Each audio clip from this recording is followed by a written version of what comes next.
2006 কি 7 সাল steel authority of India লিমিটেডে একটা ইউনিট দুর্গাপুর স্টিল প্ল্যান্ট, সেখানে চাকরি করতেন বাসুদেব কোটরা এক্সিকিউটিভ র্যাঙ্কে, এবং গাইনোকোলজিস্ট হিসেবে আমাদের হসপিটালেই চাকরি করতেন সূর্যলতা কোটরা। তারা দুজন 2007 সাল কি 6 সাল হবে, সালটা অত মনে নেই, তারা দুইজন মিলে 3 বাচ্চা কাচ্চাকে নিয়ে এবং তাদের মাকে নিয়ে এই রাস্তা ধরেই পেলিং ঘুরতে আসেন, এবং ফটো তোলার সময় কোনো কারণে ডান দিকে দুটো চাকা খাদের দিকে গড়িয়ে যেতে থাকে। উপায়ান্তর না দেখে 3 বাচ্চা ও মাকে বাঁ দিকের দরজা খুলে ঠেলে ফেলে দেন তেনারা, এবং মারুতির ভার্সা যে গাড়িটা, সেই গাড়ি নিয়ে সলিল সমাধি ঘটে। মিস্টার বাসুদেব কোটরা, আমার সঙ্গে ব্যবসায়িক যোগাযোগ ছিল বলে আমি এত কিছু জানি, এবং সূর্যলতা কোটরা দুজনেই মারা যান নদীর দিকে পড়ে। দুর্ভাগ্যক্রমে হোক বা সৌভাগ্যক্রমে হোক, তার ঠিক কয়েকদিন পর, মানে 12 থেকে 14 দিন পর, আমি এবং আমার পার্টনার এবং আমার সিস্টার ইন ল এবং ওয়াইফ, 4 জন মিলে আমরা পেলিং ঘুরতে আসি এবং সিকিমের যে যা ঘোরার সেগুলো ঘুরতে আসি। এবং ড্রাইভার যখন শোনেন যে আমি দুর্গাপুর থেকেই আসছি এবং ওনাদের কানে এই খবরটা ছিল যে একটা ফ্যামিলি এইভাবে মারা যান, ফ্যামিলির 2 জন, বাকিরা বেঁচে যায়, তো ওই ঘটনাটা কোন জায়গায় ঘটেছিল সেই জায়গায় দাঁড়িয়ে আমাদেরকে এই ঘটনার পুঙ্খানুপুঙ্খানু মুখে শোনা বিবরণ ড্রাইভার সাহেব দেন আমাদেরকে। 2006-7 পর থেকে আজ পর্যন্ত যখনই নিজের গাড়ি নিয়ে পেলিং আসার বা কালুক আসার বা সিকিম আসার চিন্তাভাবনা করি, বউ এই ঘটনা তুলে ধরে আমাকে প্রচণ্ডভাবে বাধা দেয়। এইবার জানি না কেন সিস্টার ইন ল এবং ওয়াইফ দুজনেই কোনো কিছুতে বাধা দেননি। এদিকে আমার বয়সও বেড়ে গেছে, প্রায় 13-14 বছর, 15 বছর, 2006-7, এখন 2025, প্রায় 18-19 বছর, 50 বছরের দোরগোড়ায় আমি, কিন্তু রাজি হয়ে গেছেন এখন। গতকাল শিলিগুড়িতে স্টে করেছিলাম, আজকে সকালবেলায় জোরথাং পেরোলাম। এটা ভয়েস রেকর্ডিং আলাদা করে ঘরে বসে বসে করছি, ওই গাড়ি চালাতে চালাতে এতটাও আমি পরিপক্ক নই ব্যাপারটাতে।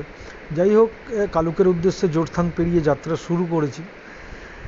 এইবার যেইখান থেকে আমি ডান দিক কাটবো, মানে ডান দিকের রাস্তা ধরবো, প্রায় 20 ডিগ্রি থেকে 45 ডিগ্রি আপ, প্রায় 26 মিনিট থেকে 30 মিনিটের একটা যাত্রাপথ, যেটা প্রায় 1 ঘন্টা শর্টকাট হিসাবে আমরা এই যাত্রাপথ চয়েস করেছিলাম। কিন্তু ফার্স্ট গিয়ারে 26 মিনিট 30 মিনিট টানা ওঠা মুখের কথা নয়। গাড়ি ছিল শালির, আমার গাড়ি নিয়ে আসা হয়নি যেহেতু গাড়িটা একটু বড়, প্লাস সাডেন পিক আপ আমার গাড়ির একটু কম। এই জায়গাটাতেই ম্যাপ শো করলো আমাদেরকে ডান দিকে উঠতে হবে এবং 1 ঘন্টা 20 মিনিট আগে আমরা কালুকে আমাদের কাঙ্ক্ষিত হোটেলে পৌঁছাবো। এখানে ওয়াইফ এবং শালি দুজনেই বাঁ দিকে বসে, সামনে আর পেছনে। তো দুজনেই জিজ্ঞাসাবাদ করলেন।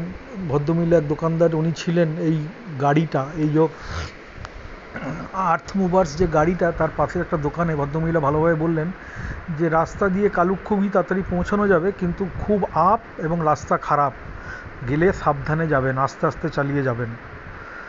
ডিসিশান 3 জন মিলে যতটা নিলাম, আমি একাই নিলাম, আর ভাল লাগছিল না। 3-3.5 ঘন্টা গাড়ি চালাবার পর রাস্তায় 2বার জ্যাম পেয়েছি, এক জায়গায় ধস নেমেছিল, তাই এই রাস্তাটা ধরলে 1 ঘন্টা আগে কালুক পৌঁছাবো, এই চিন্তাভাবনাতে আমারই ইচ্ছা বেশি ছিল এবং ওরা কিছুটা সাপোর্ট করেছিল।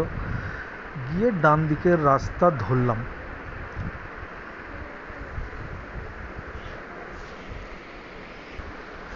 ডান দিকের রাস্তা তো ধরলাম, কোনো জায়গায় 15 ডিগ্রি, কোনো জায়গায় 20 ডিগ্রি, কোনো জায়গায় 45 ডিগ্রি অ্যাঙ্গেলের আপ, এবং কখনোই ফার্স্ট গিয়ার থেকে কিছু করে উঠতে পারিনি আমি। এবং রাস্তাটা ফটোতে বা ভিডিওতে যতটা বোঝা যাচ্ছে তার থেকে অনেক বেশি দুর্গম। আর আমরা সমতলে গাড়ি চালাচ্ছি হয়তো 20 বছর, এর আগে পাহাড়ে ওঠার অভিজ্ঞতা বলতে অযোধ্যা, যেটা এর কাছে বাচ্চা নয়, অতীব শিশু, নেতারহাট, যেটাও এর কাছে শিশু, এই 2 জায়গার পর এইখানে। তবে হ্যাঁ, 19-20 বছর গাড়ি চালাবার সুবাদে অনেক অভিজ্ঞতা আছে, সেই অভিজ্ঞতা দিয়ে যে টোটালটা কমপ্লিট করতে পারবো আশা করিনি, তবে চালাতে শুরু করেছি। এই একটা প্রথম বাঁক, এবং ব্রিজা VXI বেশ চওড়া, যা বলছিলাম 215 চাকা অনুসারে চাকাগুলো বেশ চওড়া, গ্রাউন্ড ক্লিয়ারেন্স প্রায় 200। সেই জায়গায় দাঁড়িয়ে এই গাড়িটা চয়েস করেছিলাম। আমার গাড়ির গ্রাউন্ড ক্লিয়ারেন্স 180, তাই এই সব রাস্তা যদি পাওয়া যায় এই গাড়ি যেন ধোকা না দেয়। আর প্লাস এই গাড়ির সাডেন পিক আপ অনেকটা, মাইলেজ ভালো না, ব্রেজার মাইলেজ ভালো না, কিন্তু আমার গাড়ি XL6। এইখানটায় দেখুন, এইখানটায় একটা গাড়ি, যদিও খাদের দিকে আমি পাহাড়ের দিকে, এই রাস্তাটা যা হোক করে যখন 30 মিনিট পর পার করলাম, আমার কনফিডেন্স তখন আকাশ ছোঁয়া। আর বাকি আর টোটাল যাওয়া আসা দুর্গাপুর থেকে শিলিগুড়ি হয়ে দাঁড়ান জায়গাটাকে পেরোই, ও অনেকটা হেল্প করলো। আর বাঁ দিকে বসা শালিয়ার ওয়াইফ যেন টাচ না হয়ে যাচ্ছে, লুকিং গ্লাস বন্ধ করে দিলাম যেন টাচ না হয়ে যায় পাথরে, সেটা দেখলাম। ছেলেটা ওরা ওখানকার বলে ওরা ব্যাপারটা বুঝলো। আর WB40 মানে ওরা বুঝতে পেরেছে, 74 শিলিগুড়ি হলেও না হয় ওরা কম হেল্প করতো, কিন্তু WB40 মানে আমি তো রাস্তার পাশ দিয়ে যখন ওরা পার করছে তখন বলেই দিলাম ভাইয়া নয়া নয়া হ্যাঁ ইহা পার। তো যাই হোক, বাকি সব জায়গাতেই এই কনফিডেন্সটা খুব কাজে লেগেছে। টোটাল প্রায় 1700 কিলোমিটার, মানে প্রথমে কালুক থেকে রিংচেংপ, তারপর বার্মিয়ক, ছায়াতাল, তারপর আবার কালুক, তারপর হচ্ছে রাভাংলা থেকে নামচি থেকে সিটংয়ের রাস্তাটা আবার এরকম ছিল। যাই হোক, প্রায় 1692 kilometre Durgapur to total complete করে আবার ফিরে আসা, ভালোইভাবে ফিরে এসেছি। পরের টার্গেট অন্য, কিন্তু এই রাস্তাটা যখন পেরোচ্ছি কখনোই সেকেন্ড গিয়ার দিতে পারিনি। একটা জায়গায় দেখলাম একটা ভেনু পেট্রোল হাজব্যান্ড ওয়াইফের একটা বাচ্চা এই রাস্তার আমার আগে উঠেছে, খাদের দিকে দাঁড় করিয়ে উনি কী করছেন, বনেট খুলে গাড়িটাকে ঠান্ডা করছেন। আমিও বুঝলাম যে এতটা টেনে এসেছে যখন, তখন ওই আমাকেও ওটা করা উচিত। আমিও আধ ঘন্টা চলার পর যখন ওই জায়গাটায় পৌঁছালাম ভেনুর পেছনে দাঁড় করিয়ে, আমিও গাড়ি আধ ঘন্টা ধরে ঠান্ডা করা, প্লাস সবাই মিলে ফটো তোলা। হ্যাঁ, অতি অবশ্যই একটা চ্যাপ্টা 2-3 ইঞ্চির পাথর গাড়িতে রেখেছিলাম আমার সিটের ঠিক নিচে, যেন সামনে না চলে আসে, ব্রেক বা ক্লাচের নিচে যেন চলে আসে। ক্লাচ তো এখানে টাচ করার জায়গাই নেই, ওঠার সময়ও 1 কি 2 গিয়ার, মানে এখানে নয় অন্যান্য জায়গায়, এখানে তো অনলি 1। আর নামার সময়ও তো ব্রেক অল্প অল্প, ক্লাচ পা দেওয়ার কোনো জায়গাই নেই। যেটা বলছিলাম, পাথরটা কেন রেখেছিলাম, পাথরটা এর আগে 7 থেকে 8 বার আমি সিকিম এসেছি, তো গাড়ি না নিয়ে আসলেও ওই ড্রাইভারদের দেখে দেখে অনেক কিছু শিখেছি। হ্যাঁ, তো ওই পাথরটা সিটের নিচে রাখা ছিল, কারণ যদি হ্যান্ড ব্রেক দিয়ে গিয়ারে ফেলে গাড়ি বন্ধ করে দাঁড়াচ্ছি, যেমনি এখানে দাঁড়ালাম, শালি আর বউ তো চিৎকার করতে শুরু করলে, এই গাড়ি পেছনে চলে গেলে আমরা তো মরে যাব। কিন্তু আমি ওনাকে জিজ্ঞেস করলাম যে যতটা এসছি আর কতটা এরকম যেতে হবে, মানে আমার একে সুগার প্রেশারের রুগী, দৌড়ালাম ছেলেটার কাছে, সুগার প্রেশারের রুগী, জিজ্ঞেস করলাম যে কতটা আর যেতে হবে। উনি বললেন যতটা এসছেন আরও 20 মিনিট 25 মিনিট যেতে হবে। সঙ্গে একটা কথা জিজ্ঞেস করলেন যে স্যার আপনি কি ডক্টর? আমি বললাম না, গাড়িটা ডক্টরেরই, উনি পেছনে বসে আছেন, উনি আমার সিস্টার ইন ল। গিয়ে যাই হোক, ও যা বললো কোনো অসুবিধা নেই, সেকেন্ড গিয়ারে দেওয়ার দরকার নেই, ফার্স্ট গিয়ারে আস্তে আস্তে উঠুন, আর ম্যাডামের সঙ্গে একবার আলাপ করবো। আলাপ তো করানো হয়নি, ওই পাশ দিয়ে যাওয়ার সময় নমস্তে ম্যাডাম বলে ওরা চলে গেল। আর ওই পাথরটা যেটা বলছিলাম, ওই পাথরটা যেখানেই দাঁড়াচ্ছি গাড়ি ফার্স্ট গিয়ারে দিয়ে বা কোনো গিয়ারে দিয়ে গাড়ি বন্ধ করে যখন আমি হ্যান্ড ব্রেক ট্রেনে নামছি, তখন সামনের চাকা হোক পেছন চাকার পেছনে ওই পাথরটা জাস্ট টাচ করে পা দিয়ে ঠেলে দিয়ে লক মতন করে রাখছি, যাতে হ্যান্ড ব্রেক আর গিয়ার আর পাথর তিনটে যেন সাপোর্ট থাকে। নইলে এই জায়গাটা প্রায় 25 ডিগ্রি আপ, 25 থেকে 30 ডিগ্রি, বোঝা যাচ্ছে না হয়তো। এরপর আরও অনেকটা গিয়ে এক জায়গায় আমরা দাঁড়াবো, পরে বুঝতে পেরেছিলাম এই রাস্তাটা যদি আমি অ্যাভয়েড করতাম তাহলে আরও 1 ঘন্টা 20 মিনিট দেরি হতো, অনেকটা ঘুরে কালুক পৌঁছাতে হতো। কিন্তু হোটেলের ছেলেগুলোকে বা ম্যানেজারকে বা শেফকে যখন জিজ্ঞেস করলাম, বলছে দাদা আমরাও সময় বাঁচানোর জন্য জোরথাং থেকে এই রাস্তা ধরেই উঠি, এবং মাঝে 2-1 বার যাতায়াত করলে আপনার এই ভয়টা কেটে যাবে, একদম নতুন বলে আপনার এই ভয়টা আছে। বলছে পাহাড়ের রাস্তা যেখানে যতই ন্যাড়ো হোক না কেন, কোনো না কোনো জায়গায় দুটো গাড়ি পারাপার করার মতন পজিশান থাকে, এইটা আপনি মাথায় রাখবেন এবং টেনশন নিলে চলবে না। আপনি কিছু না করলেও আদার সাইডে যে গাড়ি আপনাকে ক্রসিং করবে সে অনেকটা আপনাকে হেল্প করবে, এবং যেটা একদম সত্যি কথা। দেখুন আবার কেন দাঁড়ান মনে পড়ছে না। ও, এখানে দাঁড়ালাম, এতক্ষণ শালি বাঁ দিকে বসছিলেন। তো যা রাস্তা তাতে শালি যেহেতু বউয়ের থেকে কম গাড়িতে আমার পাশে বসেছে, এবং বউ আমার মানে খালাসি বলতে গেলে 1 নম্বর খালাসি, এবং খুব গুড খালাসি। মানে এমন এমন জায়গা আছে যেখানে ওর কথা অনুসারেই আমি বাঁ দিকে ফুটপাতে নেমে যাই কোনো ট্রাকের পেছন দিয়ে। আমরা একসাথে প্রথম গাড়ি যদি 40,000, সেকেন্ড গাড়ি যদি আরও 40-45,000, থার্ড গাড়ি যদি আরও 1,70,000, আমার নিজের গাড়ি প্রায় 35,000, শালির গাড়িটাও 5-10,000 চালিয়েছি। তো যাই হোক, ওয়াইফ বাঁ দিকে সামনে এলেন আর শালি বাঁ দিকে পেছনে চলে গেলেন, আর শালির পাশে আমার পেছন দিকের সিটটা মালপত্রে ভর্তি, যেহেতু ব্রেজার বুট স্পেস একটু কম, তাই জন্য। আর তিনজনেরই আমাদের প্রচুর মালপত্র লাগে, তিনজনেরই 3টে বড় সুটকেস, 3টে সাইড ব্যাগ, আরও অনেক কিছু। এইখানে ভেবেছিলাম সেকেন্ড গিয়ার দিয়ে হয়তো টানা যাবে, কিন্তু সেকেন্ড গিয়ার যেই দিলাম আবার টানা বন্ধ হয়ে গেল, বিশেষ করে যেখানে যেখানে অক্সিজেন কম মনে হচ্ছে, যেমন এই টার্নিংটা আবার ফার্স্ট গিয়ারে দেবো। ফার্স্ট গিয়ারে দুয়ে, আসলে পেট্রোল গাড়ি, টর্ক কম, পুলিং পাওয়ার কম, যেহেতু আমি 12 বছর ধরে ডিজেল গাড়ি চালিয়েছি তাই এই ব্যাপারটা ভালো বুঝি। তবে ব্রিজা 1500 সিসি অনেকটা সাপোর্ট দিয়েছে।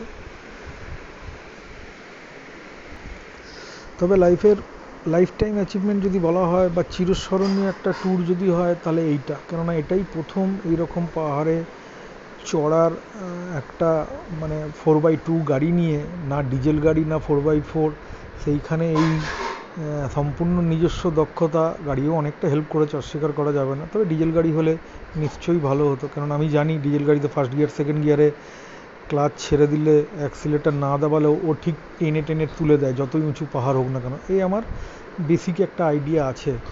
তবে এই রাস্তাটা পার করার পর বাকি কালুক, বার্মিয়ং, রিংচেংপং, ছায়াতাল কোনো জায়গাতেই সেরকম কোনো অসুবিধা হয়নি। অভিজ্ঞতাটা যেন এক লাফে চরম পর্যায়ে পৌঁছে গেছিলো, এবং 50 বছর বয়স কখনো কোনো জায়গায় ভয় পাইনি। একটাই জিনিস শুধু ভেবে রেখেছিলাম যে কদিন আগে যেহেতু সার্ভিসিং আমিই গড়িয়েছিলাম শালির এই গাড়িটা, তো হ্যান্ড ব্রেকটা খুব কড়া করে রেখেছিলাম, এবং অল্পতেই যেন আটকায়, অনেকটা যেন টানতে না হয়। এবং ব্রিজার ব্রেকিং অনেক ভালো আমার গাড়ির থেকে, সেটা আমি জানতাম।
কোনো কোনো জায়গায় বিশ্বাস করবেন কিনা জানি না, নামচি, রাবাংলা, এই সব জায়গাগুলোতে 70-80তেও গাড়ি চলেছে।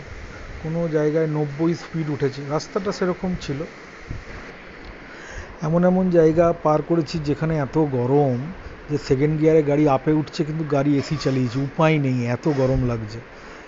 তো কোনো কোনো জায়গায় পাওয়ার একটু কম কম মনে হচ্ছিল, তখন ফার্স্ট গিয়ার দিচ্ছিলাম, কিন্তু এসি চালিয়ে পাহাড়ে ঘোরার মতন জানি না গাড়ি সাপোর্ট দিল না কপাল। নামছি রাবাংলা, সবটা পুরোটাই এসি চালিয়েছি। কালু গ্রিনচেংপংয়ের দিকে ঠান্ডা একটু ছিল, সিতংয়ের দিকেও ঠান্ডা ছিল। নামছি আর রাবাংলা অত উঁচু হলেও প্রচণ্ড এসির দরকার পড়েছিল এবং গাড়ি কোনো কোনো জায়গায় 80-90ও ছুটছিল, কিন্তু পাহাড়, সেই ভিডিও পরে।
যে কটা সিনেমা লাইফে ফেভারিট, তার মধ্যে ধরুন দিলওয়ালে দুলহানিয়া লে যায়েঙ্গে, শাহরুখ খানের বেশ কয়েকটা মুভি এবং অতি অবশ্যই Sholay.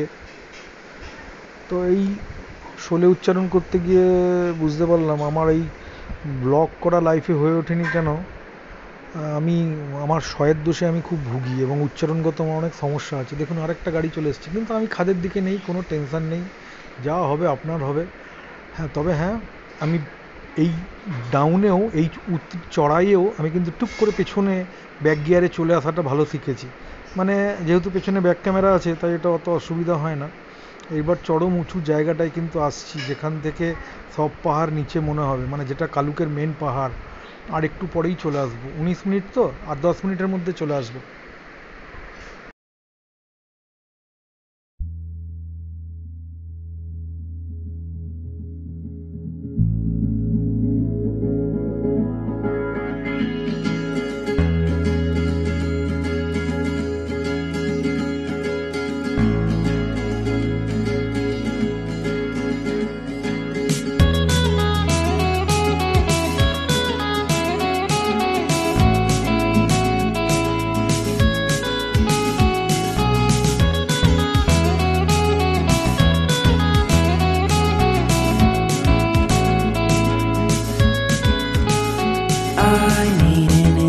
convention, divine intervention, you know. Only in my crucial moments do they pay attention carefully. The shadows of my past welcome me again with a smile. But something deep within, something new, lets me emerge from my cocoon. I only have what's right in front of me. Only you know what is right for me.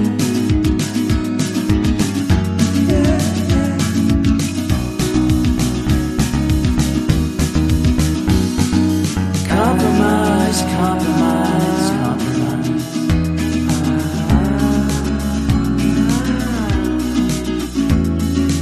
Improvise, improvise, improvise.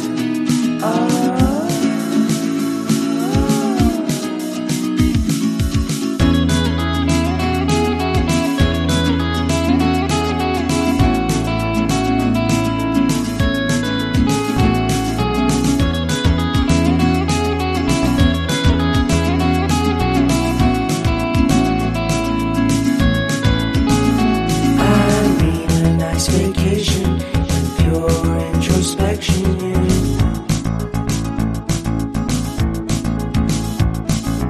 There is nowhere else to go, so I'll be coming home to you.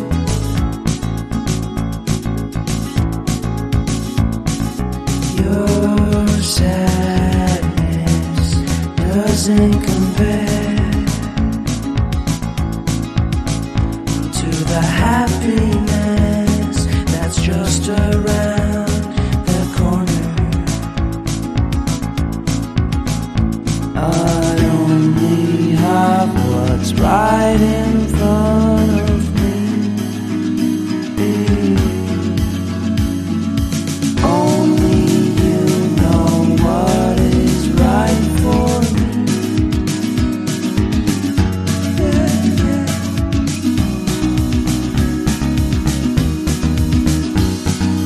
Compromise, compromise, compromise.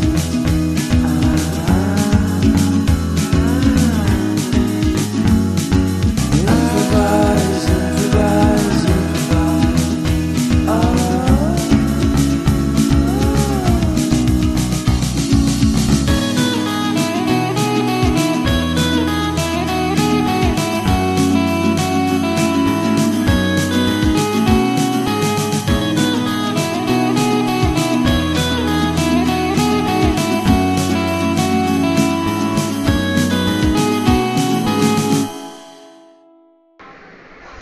এইবার দেখুন পাহাড় আমার ডান দিকে আর খাদগুলো আমার বাঁ দিকে চলে এসছে, যেখানে রিস্ক জোন আমার শুরু হয়ে গেছে।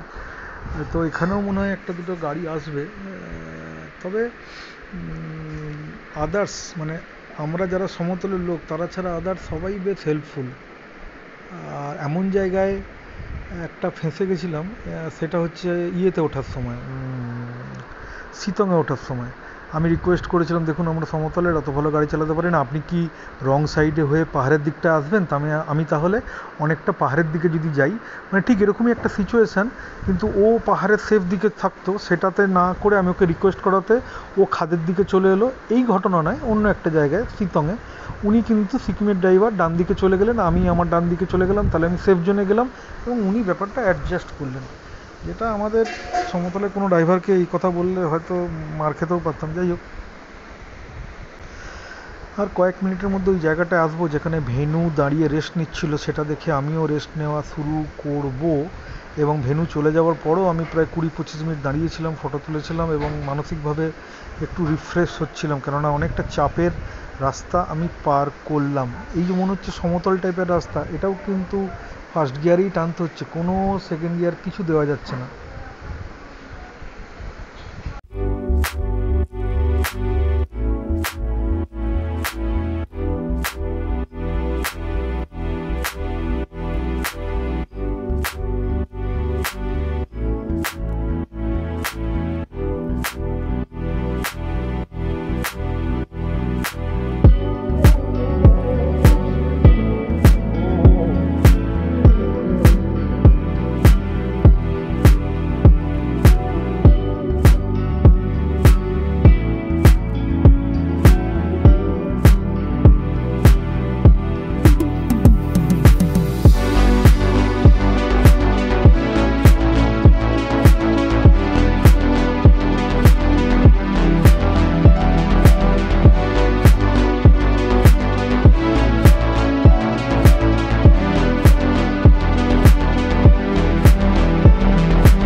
এইবার চলে এসেছি সেই জায়গাটা যেখানে আমি প্রায় আধ ঘন্টা দাঁড়িয়ে থাকবো। সামনে দেখবেন একটা ভেনু পেট্রোল, ও দাঁড়িয়ে রেস্ট নিচ্ছিল এবং আমি ওকে জিজ্ঞেস করার আগেই আমিও বুঝতে পেরেছিলাম যে ও রেস্টই নিচ্ছে, যেহেতু এতটা আপ টেনে উঠলো। আমিও বনেট খুলে রেস্ট নেওয়া শুরু করব এবং আমার রেস্ট কমপ্লিট হওয়ার আগেই উনি এখান থেকে চলে যাবেন। আমরাই তখন এই জায়গাটায় দাঁড়িয়ে থাকবো এবং এখানকার পরেও একটা ভিডিও আছে এই টোটালটা দেখাবার জন্য।